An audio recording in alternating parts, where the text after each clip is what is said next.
ఆదికాండము 7వ అధ్యాయము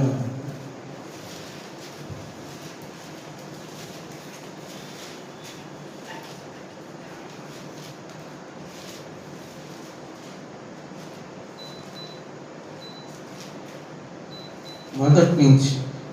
అప్పుడు యెహోవా, ఈ తరము వారిలో నీవే నా ఎదుట నీతిమంతుడవై ఉండుట చూచితిని గనుక నీవును నీ ఇంటి వారిని ఓడలో ప్రవేశించుడి. పవిత్ర జంతువుల్లో ప్రతి జాతి పోతులు 7ను. ప్రార్థన చేసుకున్నామండి. పరిశుద్ధుడు అయిన తండ్రి, ప్రేమ కలిగిన మా దేవా, నీకు వందనాలు, స్తుతులు స్తోత్రాలు నాయన. నీ గ్రంథంలో ఉన్న వాక్కుల్ని ప్రభువా మేము ధ్యానిస్తూ ఉండగా మీ ఆత్మ చేత మీరు మాకు బోధించి బలపరిచి సహాయం చేయమని యేసు నామమున అడుగుచున్నాం తండ్రి, ఆమేన్. చదవండి.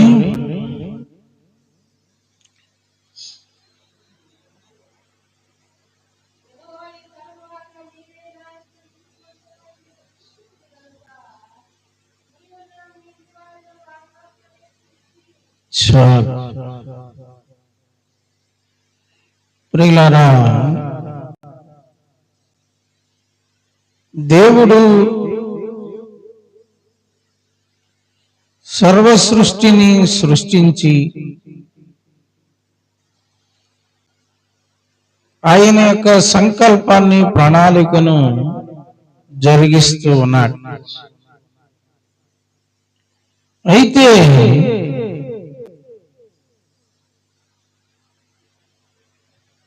భూమి మీద నుండి పరలోకానికి, పరలోకం నుండి భూలోకానికి ఎక్కి దిగిపోయేటువంటి అవకాశం ఆ రోజుల్లో ఉంది. ఈ రోజుల్లో అయితే అలాంటి అవకాశం లేదు, కానీ ఆ రోజుల్లో పైనుంచి కిందకి, కింద నుంచి పైకి వెళ్ళే అవకాశం. అయితే భూమి మీద ఉన్నటువంటి మనుషులు, దేవుని కుమారులు, ఎవరు ఇష్టానుసారంగా వాళ్ళు ఏం చేస్తూ ఉన్నారంటే ప్రవర్తిస్తూ ఉన్నారు. దేవుని యొక్క భయం లేదు. దేవుని యందు విశ్వాసం ఉంచి నడిచిన వారు లేరు. అందుకని దేవుడు ఏమన్నాడంటే నోవాహుతో ప్రత్యక్షమై, ఈ తరము వారిలో నీవే. ఎంతమంది ఉన్నారంట? తరం అంటే ఎన్ని సంవత్సరాలు? ఇప్పుడైతే 100 సంవత్సరాలు, అప్పుడైతే 1000 సంవత్సరాల దాకా ఉంది. అందుకని నోవాహు తరములో ఒక్కడే నీతిమంతుడిగా ఉన్నాడంట. అందుకే అన్నాడు, ఏమన్నాడు? నీవే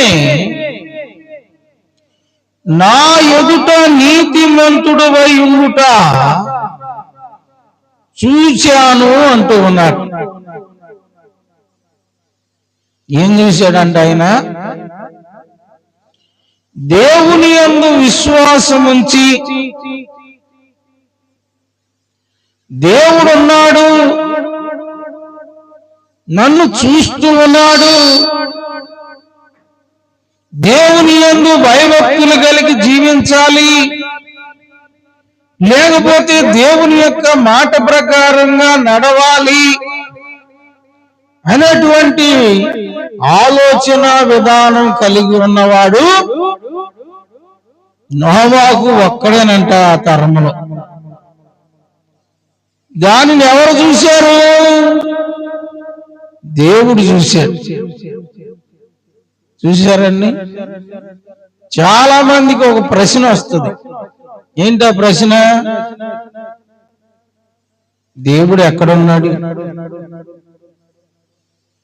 దేవుడు ఎలా ఉంటాడు? దేవుడు అసలా ఉన్నాడా? దేవుడు ఉంటే కనబడ్డేంటి అనేటువంటి ప్రశ్న ప్రతి ఒక్క మనిషిలో వస్తూనే ఉంటది. కానీ ఇక్కడ దేవుడు ఏమంటూ ఉన్నాడంటే, నోవాహుతో నీవే నా ఎదుట నీతిమంతుడై ఉండుట చూచి తిని. ఇప్పుడు దేవుడు ఉన్నాడా లేడా? ఉన్నాడా లేడండి? దేవుడు ఉన్నాడు, చూస్తూ ఉన్నాడు. దావీదు అంటాడు, ఏమన్నాడు దావీదు? కీర్తనల గ్రంథము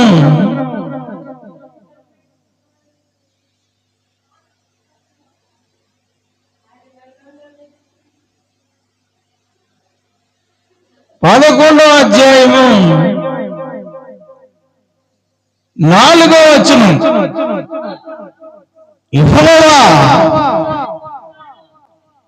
తన పరిశుద్ధాలయములో ఉన్నాడు, యెహోవా సింహాసనము ఆకాశమందున్నది, ఆయన నరులను కన్నులారా చూస్తూ ఉన్నాడు, తన కను దృష్టి చేత ఆయన వారిని పరిశీలన చేస్తూ ఉన్నాడు. దావీదు అంటూ ఉన్నాడు ఈ మాట. ఏం చేస్తా ఉంటాడంట దేవుడు? ఏం చేస్తూ ఉంటాడండి? ఇంకో వచనం చదవండి, 136వ అధ్యాయము 26వ వచనం.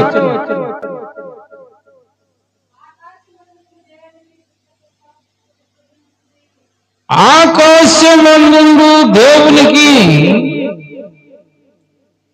కృతజ్ఞతాస్తుతులు చెల్లించుడి.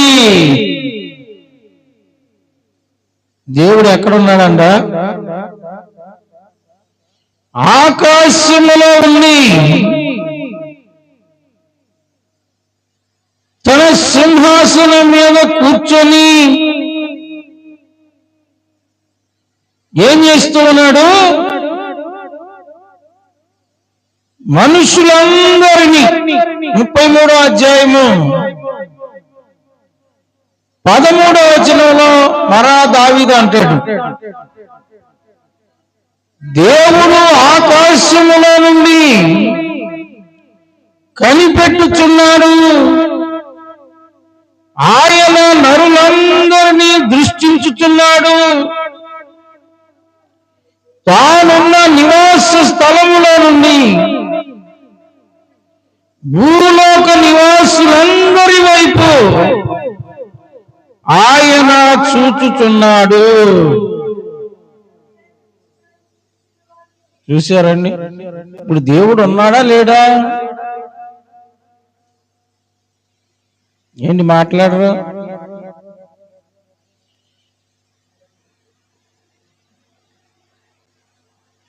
ఉన్నారనే వస్తున్నారు కాదంటే నమ్మకం ఉండాలిగా ముందు.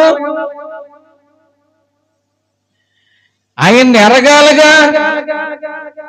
రెండవది, నిన్ను కూడా ఆయన ఎరిగి ఉండాలి. అందుకనే దేవుణ్ణి ఎరిగిన వాళ్ళు, దేవుని చేత ఎరగబడిన వాళ్ళు చెప్తూ ఉన్నారు, దేవుడు ఆకాశంలో ఉన్నాడు, తన పరిశుద్ధాలయములో ఆయన ఉండి ఆయన సింహాసనం మీద కూర్చొని ఆయన నరులను కన్నులారా చూచుచున్నాడు. తన దృష్టి చేత వారిని అందరినీ పరిశీలన చేస్తూ ఉన్నాడు. ఆయన నీతిమంతులను పరిశీలన చేస్తూ ఉన్నాడు. తన సింహాసనం మీద కూర్చొని భూలోకం అంతా పరిశీలన చేస్తూ ఉంటాడంట. ఎవరి కొరకు? నీతిమంతుల కొరకు. నీతిమంతులు ఎవరున్నారు భూమి మీద అని పరిశీలన చేస్తూ ఉంటాడంట. పరిశీలన చేస్తే నోవాహు తరములో ఎవరు కనపడ్డారు ఆయనకి? నోవాహు కనపడ్డాడు. అందుకనే నోవాహుతో మాట్లాడుతూ ఉన్నాడు. నోవాహు, ఈ తరములో నీవే ఏమైందుట? నీతిమంతుడు అయ్యుండుట చూచి తిని.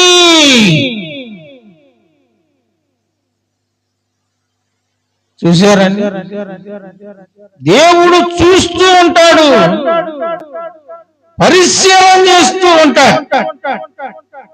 ఎవరి కొరకు? నీతిమంతుల కొరకు. ఎందుకు వారి కొరకు పరిశీలన చేస్తూ ఉంటాడంటే, ఆయన యొక్క సంకల్పాన్ని వారికి తెలియపరచటానికి, లేకపోతే ఆయన యొక్క కార్యాలు ఆయన ద్వారా వాళ్ళ ద్వారా నెరవేర్చుకోవడానికి, జరిగించుకోవటానికి, ఆయన యొక్క ఉద్దేశాలు, ఆయన యొక్క విధానాన్ని జరిగించుకోవటానికి పరిశీలన చేస్తాడు. ఇంకో చోట దావీదు అన్నాడు, దేశంలో నమ్మకస్తులైన వారి కొరకు కనిపెడుతున్నాను అంటాడు.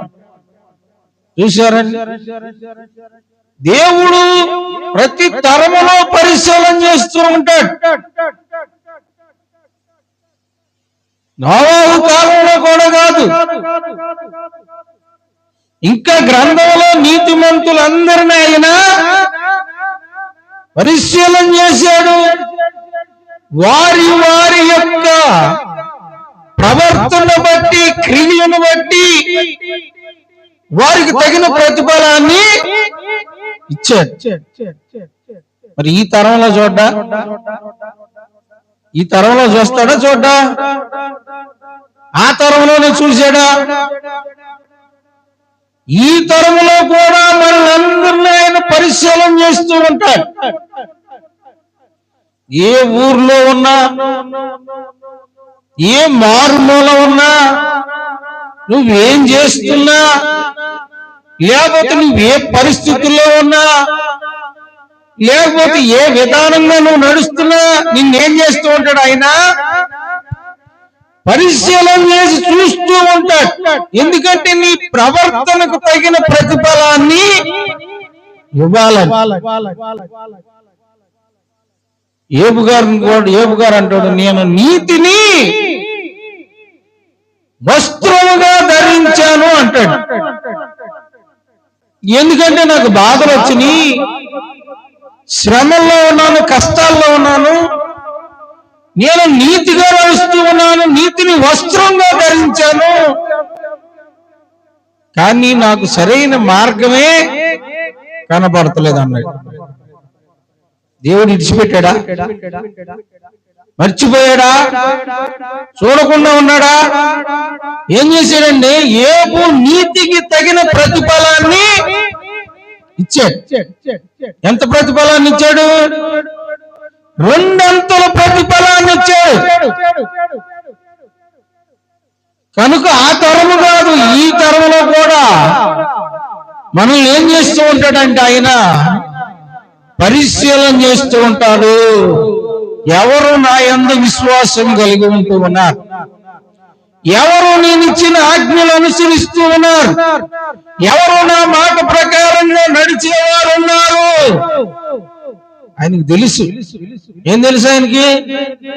నడుస్తారో నడవరు, చేస్తారో చెయ్యరు ఆయనకి తెలుసు.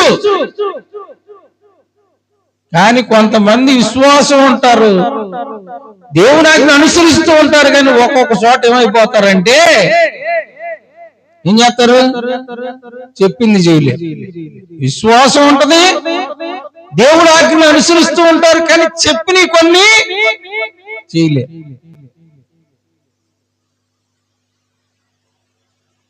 ఎందుకంటే దేవుడు ప్రతి మనిషిని రక్షించాలని ఆయన యొక్క ఉద్దేశం. ప్రతి మనిషిని ఆశీర్వదించాలని, అభివృద్ధి అవ్వాలని, లేక అభివృద్ధి చెయ్యాలని, ఆయన రాజ్యానికి వారసులు చేయాలని దేవుని యొక్క ఉద్దేశం. ఏ ఆత్మను కూడా ఆయన మర్చిపోడు, విడిచిపెట్టు. రెండోది, నీతిగా నడిచే వారి మీద ఏం చేస్తాడంటే ఆయన యొక్క సంకల్పాన్ని, ఆయన యొక్క ప్రణాళికని నెరవేర్చుకోవాలంటాడు. అదే దావీదు అంటాడు. చూడండి, కీర్తనల గ్రంథము 25వ అధ్యాయము 14వ వచనం అనుకుంటూ చూడండి. 25:14 దేవుని యొక్క మర్మములు ఆయన యందు భయభక్తులు గల వారికి తెలిసి ఉన్నది. ఆయన తన నిబంధనను వారికి తెలియజేస్తాడంట. ఎవరికి? దేవుని యందు ఎవరైతే భయభక్తులు కలిగి ఉంటారో ఆయన యొక్క మర్మాలంటే రహస్యాలు, దేవుని యొక్క రహస్యాల్ని ఆయన యందు విశ్వాసం ఉంచి, ఆయన యందు భయభక్తులు కలిగి, ఆయన యొక్క ఆజ్ఞల ప్రకారంగా, ఆయన యొక్క మాట ప్రకారంగా నడిచే వారికి తెలియపరుస్తాడు. అంతేకాకుండా తన నిబంధన అంటే ఎన్నటికీ కొట్టివేయబడినటువంటి విషయాలు కూడా వారికి తెలియపరుస్తాడు, వారి ద్వారా నెరవేరుస్తాడు. అందరికీ బయలుపరచడు, అందరికీ ఆయన నిబంధన చెప్పడం. ఆ మనిషి మీద నెరవేర్చడు. అబ్రహాముతో అన్నాడు, నా నిబంధన నీతో చేస్తున్నాను, నీ మీద నెరవేరుస్తాను. ఎన్నటికీ కూడా అది కొట్టివేయబడదు. అందుకని నాకు కూడా ఒక మర్మాన్ని ఆయన తెలియపరుస్తున్నాడు. ఏం తెలియపరుస్తున్నాడు? మర్మం అంటే రహస్యమైన. ఏంటో రహస్యము? ఏంటండి ఆ రహస్యము? ఆదికాండములో 4వ వచనం, ఎందుకనగా ఇంకను 7 దినములకు నేను 40 పగళ్లను 40 రాత్రులను భూమి మీద వర్షం కురిపించి నేను చేసిన సమస్త జీవులను భూమి మీద ఉండకుండా తుడిచివేయబోతున్నాను. ఈ మర్మాన్ని తెలియపరిచాడు. నేనేం చేయాలనుకున్నానంటే, నోవాహు ఈ భూమి మీద 7 దినాలకి ఇంకా 40 సంవత్సరములు, అదే 40 పగళ్ళు 40 రాత్రులు వర్షం కురిపించాలనుకుంటున్నాను. ఇది మర్మమా లేకపోతే తెలిసిందేనా? అందరికీ తెలిసేవరికన్నా తెలియదు.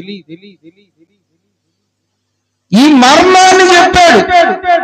కనుక ఇలాంటి పరిస్థితిని నీవు, నీ కుటుంబము, లేకపోతే నేను సృష్టించినట్టు కొన్ని జీవులు బ్రతకాలంటే నువ్వు ఒక పని చేయాలి. ఏం పని చేయాలన్నాడు? ఒక వారని సిద్ధపాటు చేయి. ఇది నీ పని. చేస్తాడని చెప్పాడా, చేయడని చెప్పాడు? దేవుడు తెలుసా తెలీదా? దేవుని యందు విశ్వాసం ఉంచి, దేవునికి భయపడి, దేవుని యొక్క మాట ప్రకారంగా నడిచేవాడు, అది కష్టమైనా, బరువైనా, భారమైనా, నష్టమైనా దాన్ని ఏం చేస్తాడు? తప్పకుండా చేస్తాడు. అందరూ చేయలేరు, అందుకే నాకు చెప్పింది. కొంతమందికి విశ్వాసం ఉంటది, కొంతమందికి దేవుని వాటిని అనుసరిస్తారు, కానీ దేవుని మాటను మాత్రం చేయలేరు. కొన్ని నెరవేర్చలేరు, విడిచిపెట్టారు. కానీ నోవహు గురించి ఏమంటున్నాడంటే దేవుడు 5వ వచనంలో, తనకు యెహోవా ఆజ్ఞాపించిన ప్రకారము నోవహు యావత్తు చేసెను. యావత్తు అంటే యాకు ఒత్త ఏంటి సార్? అది అబ్రహాం గురించి కూడా అదే మాట్లాడు. అందుకే చెప్పేది, అందరూ దేవుడు చెప్పినవన్నీ చేయలేరు, కానీ దేవుడే నోవహు నీతిమంతుడని పరిశీలన చూశాడు. నోవహు నీతిమంతుడుగా ఉండుట చూసి ఈ ఓడ ఆయన కడతాడని నమ్మకంతో ఆ మాటని దేవుడు చెప్పాడు.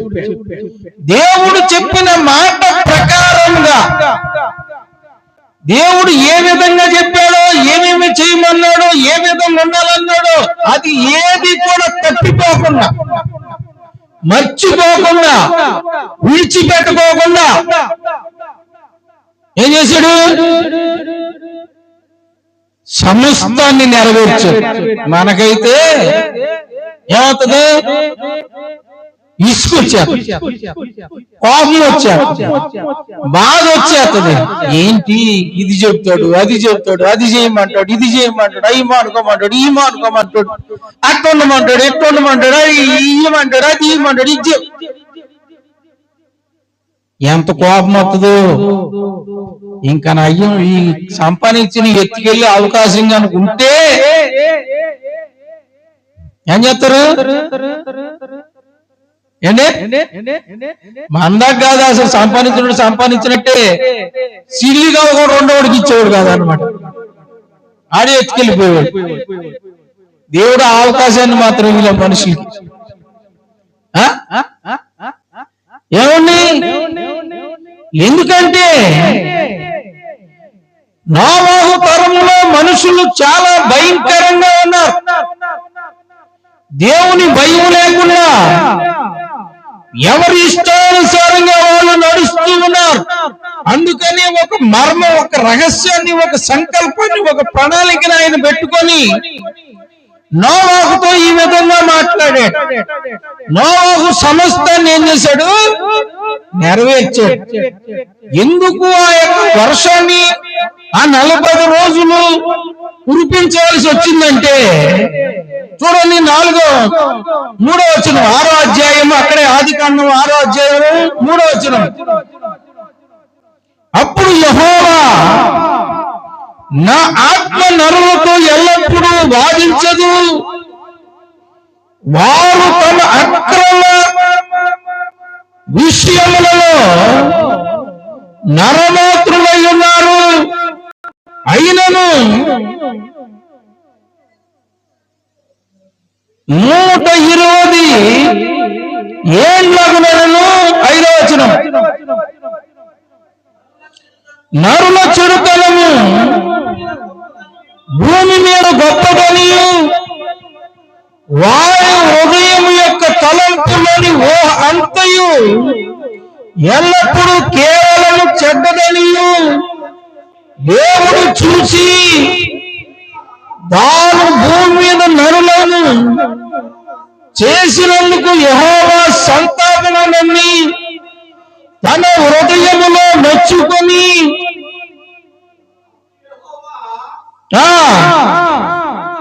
నేను సృజించిన నరులను నాతో కూడా జంతువులను, పురుగులను, ఆకాశ పక్షులను భూమి మీద ఉండకుండా పుడిచివేయుదును. ఏలయనగా నేను వారిని సృష్టించినందుకు సంతాపము నొంది ఉన్నానెను. అందుకు 40 రాత్రులు 40 పగళ్ళు ప్రచండమైనటువంటి వర్షాన్ని కురిపించవలసి వచ్చింది. మొట్టమొదటి ఏం జరిగిందంటే, దేవుని కుమారులు నరుల కుమార్తెలతో పాపం చేయటం ఇది ఒక పెద్ద నేరం అయిపోయింది దేవుని దృష్టిలో. రెండోది ఏం జరిగిందంటే, వారి యొక్క క్రియలు, వారి యొక్క విధానం క్రమం లేకుండా పోయింది. భూమి మీద నరుల యొక్క విధానం ఎలా మారిపోయింది? అక్రమం. క్రమం లేదు. క్రమం లేదంటే భయం లేదు. అసలు ఎవరికి భయపడాలో, ఎవరి మాట వినాలో, ఏ విధంగా నడవాలో, ఏ విధంగా నడవకూడదనేటువంటి క్రమం అనేది లేకుండా ఎవరు ఇష్టానుసారంగా వాళ్ళు నడవటం మొదలెచ్చారు. అది రెండో నేరం. మూడోది ఏం చేస్తూ ఉన్నారు? వారి చెడుతనం భూమి మీద గొప్పదైపోయింది. గొప్పదంటే ఎక్కువైపోయింది. వారి యొక్క తలంపులు, వారి యొక్క హృదయము, వారి యొక్క విధానం అంతా చూస్తే దేవుడు అది చెడిపోయింది. చూశారండి? ఇదంతా పరిశీలన చేశాడు. భూమి మీద అంతా పరిశీలన చేశాడంట. ఊతి లెక్క పరిశీలన చేశాడా? ఎంత లెక్క పరిశీలన చేశాడు? భూమి అంతటా పరిశీలన చేశాడు. ఎంత మందిని, ఎన్ని గ్రామాలు, ఎన్ని పట్టణాలు, ఎన్ని దేశాలు, ఎన్ని జిల్లాలు, ఎంత మందిని పరిశీలన చేసినా ఒక్కడు హృదయం కూడా, ఒక్క మనిషి కూడా ఆయన కనపడ్డాడు. ఎవరు కనపడ్డారంటే ఒక ఆయనే కనపడ్డాడు. ఎవరైనా? నోవహు ఒక్కడే నీతిమంతుడుగా కనపడ్డాడు.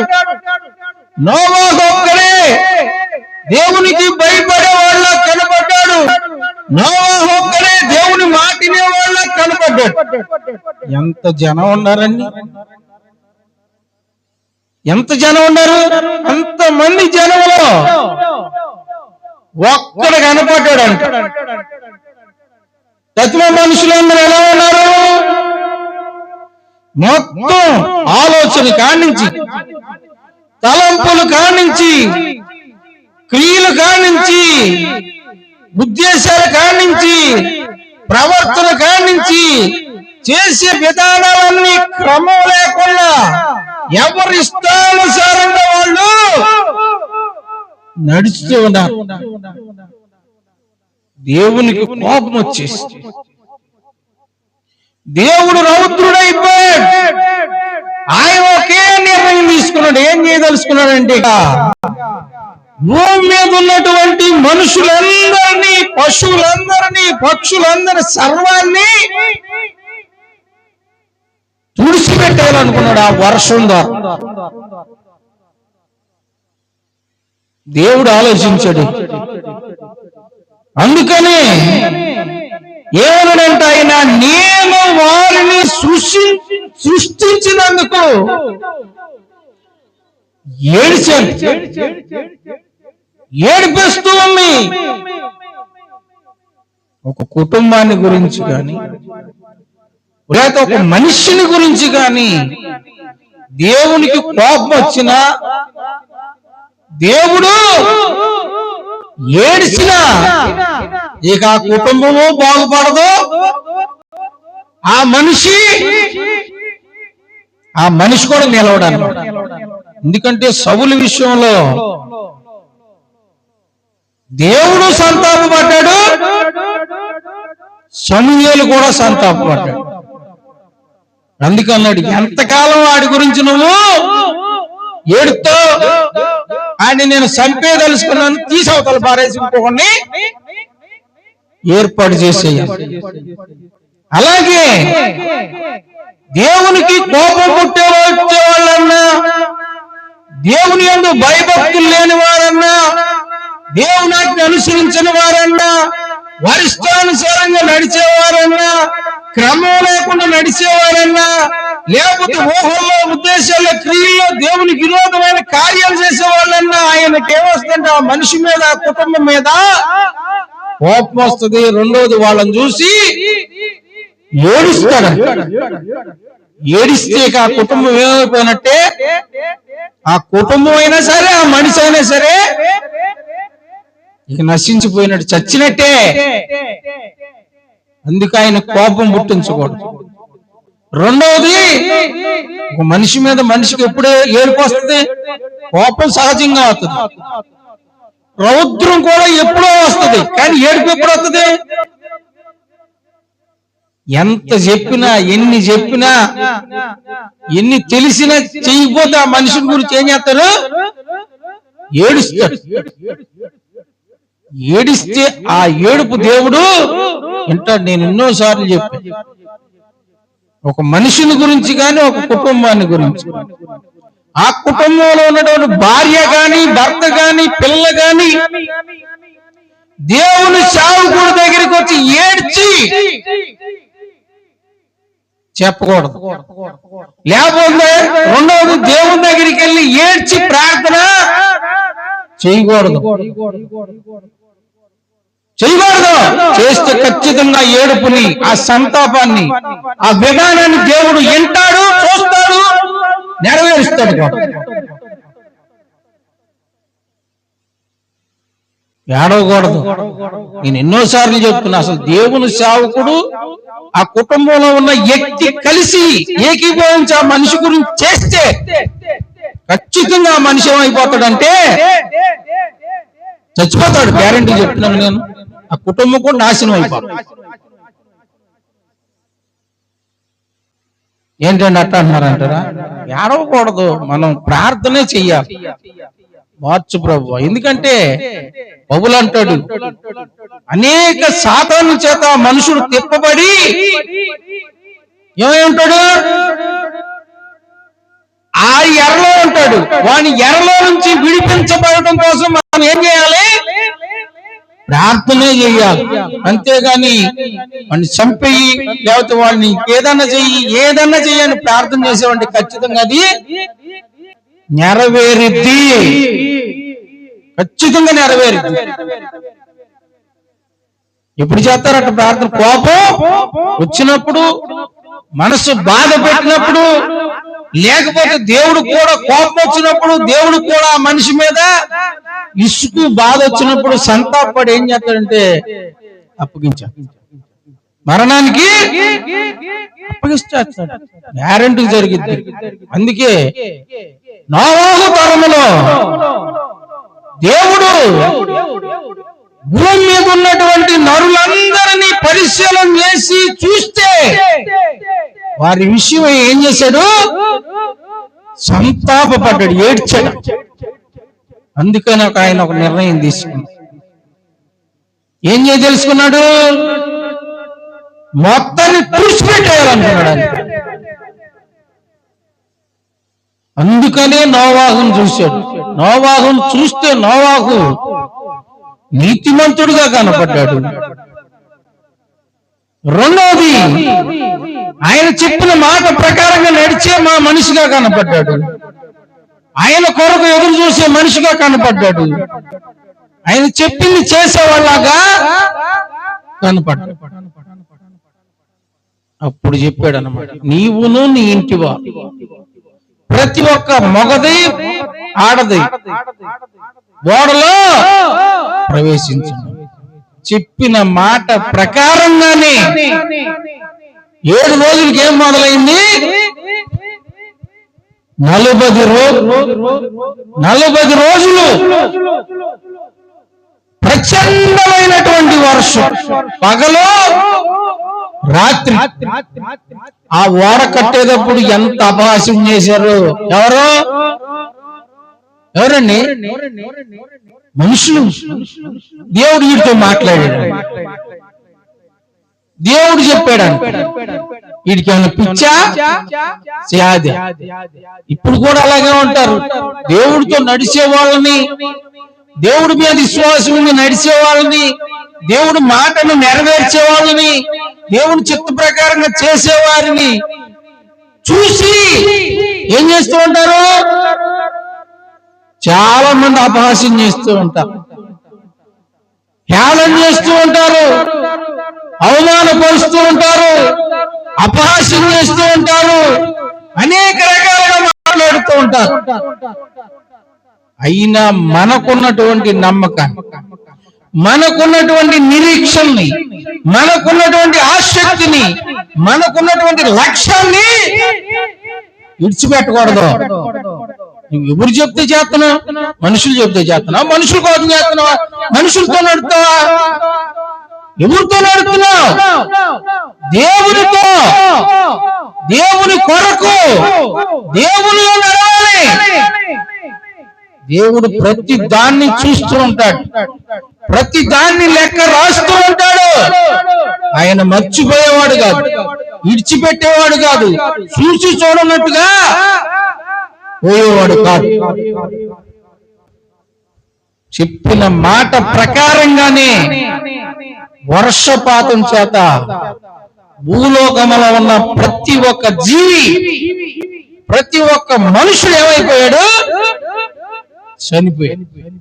నమ్మనోళ్ళు, అపనమ్మకస్తులు, హేళన చేసిన వాళ్ళు, అక్రమంగా నడిచిన వాళ్ళు, భయభక్తులు లేనోళ్ళు, దేవుడి మాటకి స్థానం ఇవ్వనోళ్ళు ఎంతమంది రక్షించబడ్డారండి? 8 మందే. ఆ ఇంటి వారు మాత్రమే. నోవాహు మాట విన్నారు. ఎవరో? భార్య, 2 కొడుకులు, కోడలతో తన కుటుంబం. ఇయ్యాలంటారా? ఇయ్యాలంటారండి? ఇయ్యాలినేవాళ్ళు లేరు. భార్య మాట భర్త ఏందో, భర్త మాట భార్య ఏందో, పిల్లల మాట తల్లిదండ్రులు ఏండ్రు, తల్లిదండ్రుల మాట పిల్లలేండ్రు. కారణం ఎవరు? కారణం ఎవరండి చెప్పండి? ఇదేంటి చెప్పరు? కారణం ఎవరు? ఇదేంటి చెప్పరు? ఇంటిలో ఒకళ్ళు కరెక్ట్ అయిన వాళ్ళు ఉంటే దేవుడే వాళ్ళ ద్వారా ఒక్కొక్కరిని మార్చేస్తాడు. అంత ఒక్కళ్ళు చాలు. ఆ ఒక్కళ్ళు కూడా కరెక్ట్ అయిన వాళ్ళు కాకపోతే దేవుడు వాళ్ళని బట్టి ఎదుటోళ్ళని, భార్య కరెక్ట్ గా నడుస్తుంది అనుకో, భర్తను మార్చేస్తాడు, పిల్లల్ని మార్చేస్తాడు. లేకపోతే భర్త కరెక్ట్ అనుకో, భార్యని పిల్లల్ని మారుస్తాడు. లేక పిల్లలు కరెక్ట్ అనుకో, పిల్లలు బట్టి తల్లిదండ్రులు కూడా మారుస్తాడు.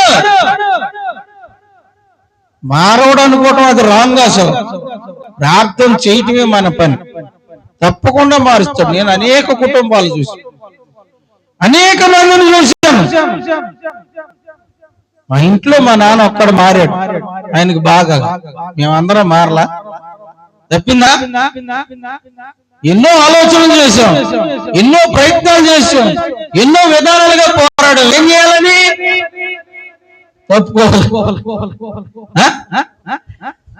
దావీదు అన్నాడుగా, దెబ్బల చేతను శిక్షల చేతను ఏ విధం సరే నడిపిస్తాను. ఒకరి ప్రార్థన సార్, బైబిల్ గ్రంథంలో ఒక్కళ్ళు చేసిన ప్రార్థన వల్ల ఎన్నో కుటుంబాలు రక్షించబడ్డాయి. ఇవాళ కూడా అంతే, ఇవాళ కూడా అంతే. ఇసుగుదాలు తెచ్చుకోకూడదు, బాధ తెచ్చుకోకూడదు, కోపం తెచ్చుకోకూడదు. వాళ్ళకి లేదులే మనకెందుకులని అనుకోకూడదు. చాలా మంది చేసేది అదే. ఇంట్లో ఇద్దరు ఇంట్లేదు అనుకో, లేక ఒకళ్ళే చేస్తున్నారు అనుకో, నలుగురు ఇంట్లేదు అనుకో, వాళ్ళ గురించి వీళ్ళు కూడా ఏమైపోతారు? తప్పిపోతారు, ఇడిచిపోతారు, దేవునికి విరోధంగా నడుపుతారు. అసలు అలా అనుకోకూడదు. నీ పని ఏంటంటే దేవుడు నీకు అప్పగించిన పని లేదా బాధ్యతని, క్రమాన్ని నువ్వు అనుసరిస్తూ ప్రార్థన అంతే. దేవుడు ఏం చేస్తాడంటే ఒక్కసారే వాళ్ళని పట్టుకుంటాడు. నీ ప్రార్థన ద్వారా వారికి ఉన్నటువంటి విధానాన్ని మార్చేస్తాడు. చాలా మంది ఇదే అవివేకమైన పని చేస్తారు. ఆయన అటు చేస్తుంటే నేను అట్టెందుకు చేయాలి, నేను ఎందుకు దేవునికి భయపడాలి, దేవుని మాట ప్రకారం ఎందుకు నడవాలి, ఆయనే పోతాడు, నేను కూడా పోతాను. ఏమైంది పోతే? నువ్వు పోతే ఏమైంది, ఆయన పోతే ఏమైంది, ఇంకోటి పోతే నాగిద్దా ఆయన ఉద్దేశం? ఆయన ప్రణాళిక, ఆయన సంకల్పం ఇంకోని ఎత్తులాడుకుంటాడు, లేక ఇంకో కుటుంబాన్ని ఎత్తులాడుకుంటాడు. ఆయన చూస్తూ ఉంటాడు, నీతిమంతులు ఎవరు దొరుకుతారా పరిశీలన చేస్తూ ఉంటాడు, పరీక్షిస్తూ ఉంటాడు. ఏ ప్రాంతంలో ఉండ, ఏ మూలన ఉండ, ఏ స్థితిలో ఉండ, అక్కడి నుంచి గాలం వేసి చేపను కనుక సముద్రం నుంచి బయటికి లాగినట్టు సముద్రంలో కనుక కనపడిద్దా చేప? దాని అంతటికి అదే వస్తుంది. ఎక్కడికి?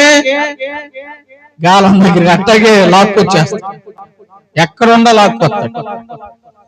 కనుక నోవాహుని, నోవాహు కుటుంబాన్ని దేవుడు రక్షించాడంటే ఆ భయంకరమైనటువంటి ఆ యొక్క జల ప్రళయం నుంచి విడిపించాలంటే కారణం ఏంటంటే నోవాహు ఆ తరములో నీతిమంతుడుగా ఉండుట దేవుడు చూశాడు. ఈ తరములో నువ్వు గనక నీతిమంతుడుగా ఉంటే నిన్ను కూడా చూస్తాడు, ఆయన నిన్ను కూడా పరిశీలన చేస్తాడు, నీకు దాసించిన మేలునిస్తాడు. నీ యొక్క ఆయన యొక్క మర్మాలు లేదా ఆయన యొక్క ఉద్దేశం, ఆయన యొక్క సంకల్పం, ఆయన యొక్క విధానం నీ మీద నెరవేరుస్తాడు. నీవు ఆయన యందు విశ్వాసం ఉంచు. ఇంకొక ఆయన ఉన్నాడు బైబిల్, ఇంకొక ఆయన ఎవరు? లోతు గారు ఒక ఆయన ఉన్నాడు. చూడండి, ఎబ్రీయులకు రాసిన పత్రిక, ఎబ్రీ కాదు పేతురు అంటాడు, పేతురు గారు అంటాడు, 2వ పేతురు 2వ అధ్యాయము, పేతురు రాసిన 2వ పత్రిక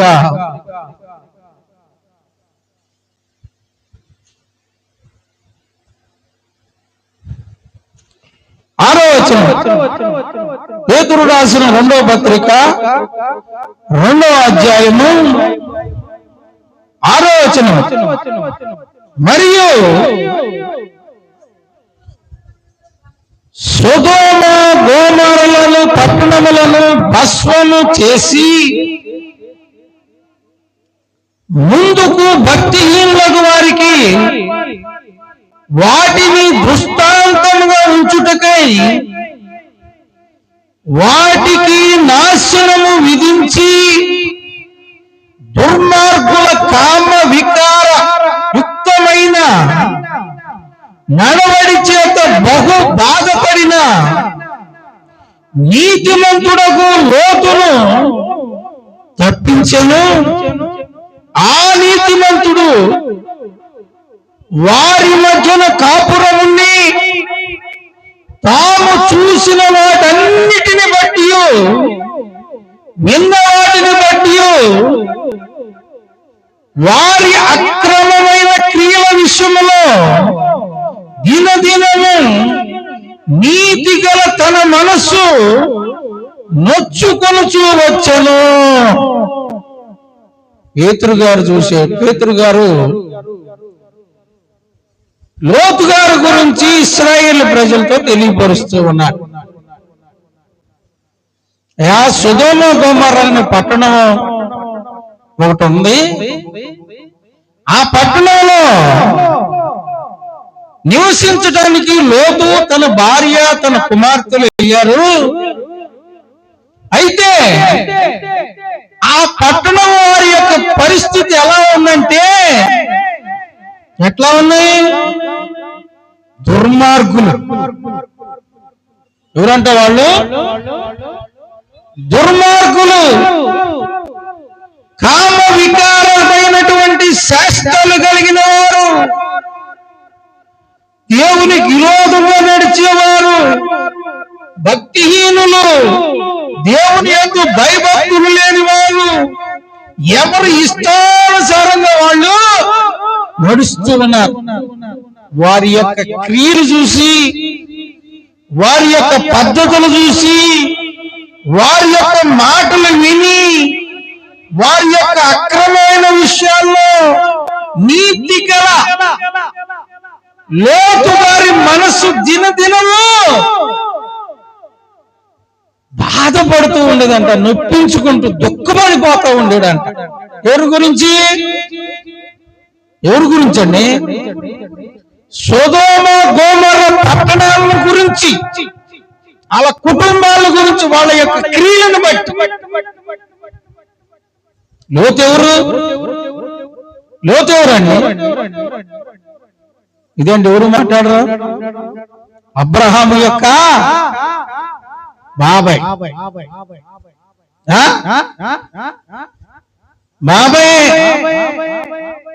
బాబాయనా?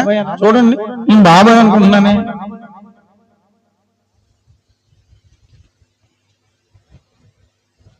ఆదికాండము 11వ అధ్యాయము 27వ వచనం. తెరాహు వంశవాళి ఇది.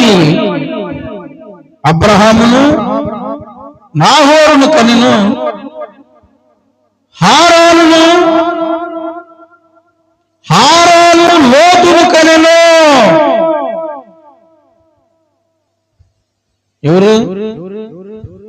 ఎవరంటే బాబాయ్. సరే, ఇంకా 24వ వచనం.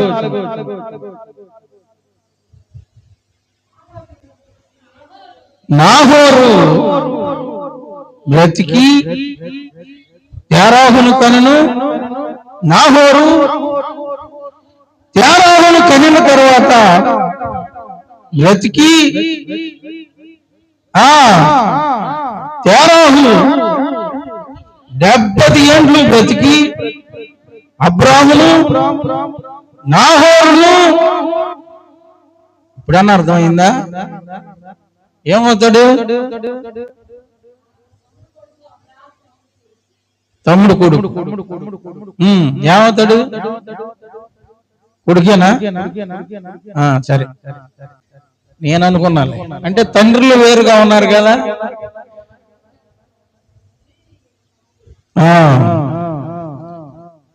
అంతేనా?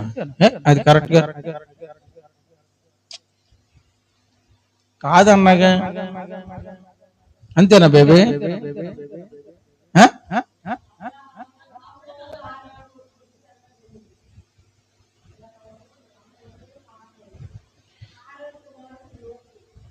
అయితే ఏం తర్వాత ఆలోచన టైం అయిపోయింది.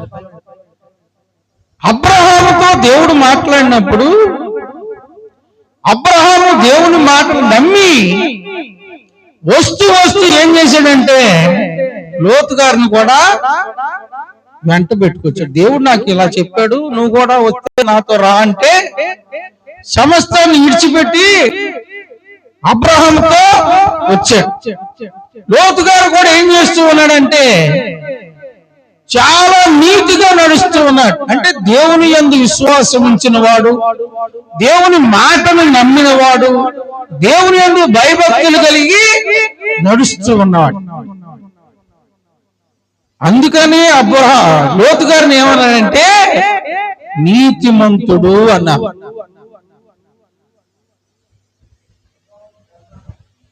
అబ్రాహాముకి పెదనాన్న. సరే, చూసారా ఆ నీతిమంతుడైన లోతు గారి మనసు సొదొమ గొమొర్రాలో ఉంటుంటే ఆ ప్రజలను చూసి ప్రతిరోజు ఏమవుతుండేది? బాధపడతా ఉండే, దుఃఖపడతా ఉండు, వేదన పడతా ఉండు. ఏంటి ప్రభువా, ఈ సొదొమ గొమొర్రా యొక్క మనుషులు ఇంత అక్రమంగా నడుస్తూ ఉన్నారు, ఇంత అన్యాయంగా నడుస్తూ ఉన్నారు, ఇంత ఘోరంగా నడుస్తూ ఉన్నారు, ఇంత కామ వికార శాస్త్రాలతో నడుస్తూ, ఇంత భయంకరమైనటువంటి కార్యాలు చేస్తూ ఉన్నారని దినము ప్రార్థన చేస్తుంటే ఆయన యొక్క మొర, లేకపోతే వాళ్ళు చేసే క్రియల యొక్క మొర దేవుని సన్నిధికి వెళ్ళింది. చూశారండి? దేవుని సన్నిధికి వెళ్తే దేవుడు ఏం చేశాడు? ఏం చేశాడండి? ఆ సొదొమ గొమొర్రా పట్టణానికి ఏం చేశాడు? 19వ అధ్యాయము ఆదికాండము ఎన్నవో దేవుడు ఏం చేశాడు? అది చదవండి. 12వ వచనం.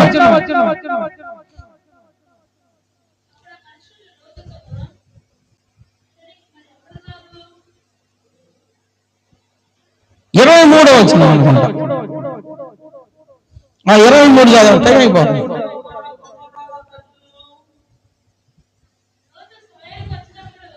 19:23 కనిపిస్తామాకండి. లోతు సోయేరుకు వచ్చినప్పుడు ఉదయించెను. అప్పుడు యెహోవా సొదొమ మీదను గొమొర్రా మీదను యెహోవా యొద్ద నుండి గంధకమును అగ్నిని ఆకాశము నుండి కురిపించి ఆ పట్టణములను, ఆ మైదానం అంతటిని, ఆ పట్టణము నివసించు వారందరినీ నేల మొలకలను నాశనము చేసెను. ఊర్లను ఒక్కళ్ళని విడిచిపెట్టాడు? దేన్ని విడిచిపెట్టాడు? ఏం కురిపించాడు? ఆకాశము నుండి అగ్ని గంధకము. ఇప్పటికి కూడా అలాగే ఉందంట ఆ ప్రాంతం. కొంతమంది అయ్యగారులు వెళ్ళి చెప్తూ ఉంటారు వీడియోలు. పంట కూడా పండే పరిస్థితి లేదు, నీరు కూడా దొరికే పరిస్థితి లేదు. ఎంత భయంకరమండి! అసలు ఆ పట్టణాన్ని గురించి ఎలా ఉందని చూశాడంటే లోతు గారు ఏదైనా తోటలాగా ఉందని చూసి ఆశపడి వెళ్ళాడు. ఆ పట్టణాన్ని దేవుడు అంతకు ముందు అంత ఆశీర్వదించాడు, అంత అభివృద్ధి పరిచాడు, అంత దీవించాడు. కానీ వారి శాస్త్రాలు, వారి క్రియలు, వారి విధానం ఎట్లా? యెహోవా తోట వలెను. చూసా ఎంత ఆశీర్వదించాడు. అక్కడ బ్రతకొచ్చి వెళ్ళి ఒక్కడు మొర పెట్టాడు. ఎంతమంది? ఒక్కడే. దినము తన మనస్సు బాధపడుతూ వారి క్రియలను చూసి ప్రార్థన చేశాడు. దేవుడు మర్చిపోయాడా? విడిచిపెట్టేశాడా? అదే చెప్పే దావీదు అన్నాడు, నీతిమంతులను ఆయన ఏం చేస్తూ ఉంటాడు? పరిశీలన చేస్తూ ఉంటాడు. పరిశీలన చూసి ఒక్కడ కనపడు. నువ్వు నీ భార్య పిల్ల మొత్తం వెళ్ళిపోండి బయటకు.